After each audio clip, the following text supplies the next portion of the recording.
বুঝতে পারবেন। এখন অনেক কয়েল দেখবেন যে ওই যে 3 পেজে এক স্টুডেন্ট বলছিল টুপিওয়ালা কয়েল, টুপিওয়ালা কম্পোনেন্ট, ঠিক আছে, মানে ওর উপরে মনে হয় যে একটা টুপির মতো বসানো আছে। এই যে আরেকটা দেখতে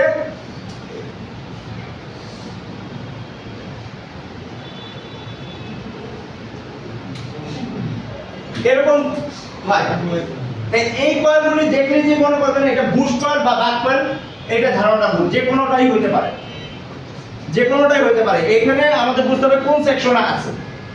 যখন আমরা সেকশন সম্বন্ধে বুঝে যাব তখন বুঝবো যে এই সেকশনে আমার এই কয়েলগুলি বাক কয়েল, এবং কোন সেকশন, যে সেকশনে মানে আমাদের লাইট সেকশনে, গ্রাফিক সেকশনে আমাদের বুস্ট কয়েল ব্যবহৃত হয়।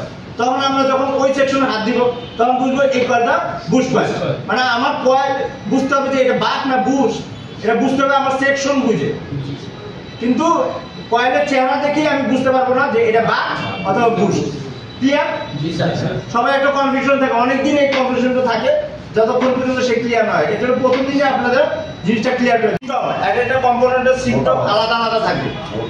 হ্যাঁ, প্রত্যেক ডায়োডটা কিন্তু বড় সরো মোটা হতে পারে, কিন্তু তার কিন্তু চিহ্ন থাকে। আবার ডায়োডের চিহ্ন থাকে, ডায়োডের বিভিন্ন ই থাকে, চিহ্নটাই মেন।